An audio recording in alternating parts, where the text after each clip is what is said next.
तो ये झलकारी बाई, आप सोचते होंगे कि मैडम ये झलकारी बाई क्या है? तो आप ही की किताब में एक चैप्टर है झांसी की रानी, है ना? तो ये झांसी की रानी की ये सहेली थी। कौन थी? सहेली थी। आज इनका जन्मदिन है, 22 नवंबर है। और झांसी की रानी लक्ष्मीबाई की जो जन्मदिन हम लोग मनाए 19 नवंबर को, नवंबर में 19 नवंबर को, हाँ ये 19 नवंबर को। तो सुभद्रा कुमारी चौहान लिखती है, झांसी की रानी में लिखी है ना कि बूंदे ने हरबोलों के मुंह हमने सुनी कहानी थी, खूब लड़ी मर्दानी वह तो झांसी वाली रानी थी। यानी कि वो लिखती है क्या कि 1857 में जो सिपाही विद्रोह हुआ था उस समय झांसी की रानी ने खूब विद्रोह किया था अंग्रेजों के खिलाफ। तो बुंदेलखंड में जहाँ पर झांसी है, बुंदेलखंड में है, वहाँ पर हरबोले लोग हैं जो कि रानी लक्ष्मीबाई की गाथा गाते हैं सुबह शाम, एक देवी की तरह। इसीलिए सुभद्रा कुमारी चौहान कहती है कि हरबोले जो बुंदेलखंड में है उनकी गाथा गाते हैं रानी लक्ष्मीबाई की।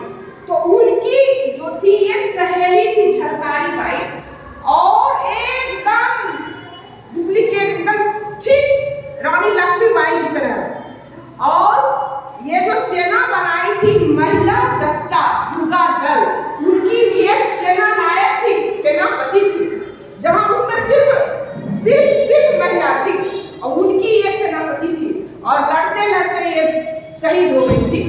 समझ गई हो ना? यानी कि इनको कहा गया है रानी लक्ष्मीबाई की दाहिना हाथ। बहुत युद्ध कला में पारंगत थी झलकारी बाई, तो उनकी आज जयंती है। इसीलिए रानी लक्ष्मीबाई को क्या कहा गया? मर्दानी। मर्दानी का समझते हैं जैसे मर्द, मर्द को कहा जाता है वही पुरुष जो कि जिसमें बहादुरी भरी हुई हो उसको मर्द कहते हैं।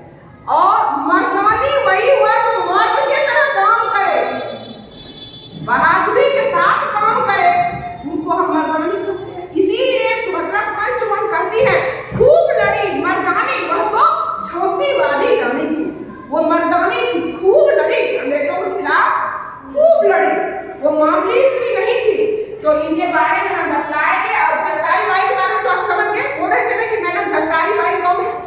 झलकारी बाई रानी लक्ष्मीबाई की सहेली थी। रानी लक्ष्मीबाई ने एक महिला दस्ता का गठन किया था, उसमें सिर्फ खाली महिलाएं थी सैनिक के रूप में, और सेनापति यही झलकारी बाई थी। और युद्ध करते करते युद्ध भूमि में ये शहीद हो गई थी।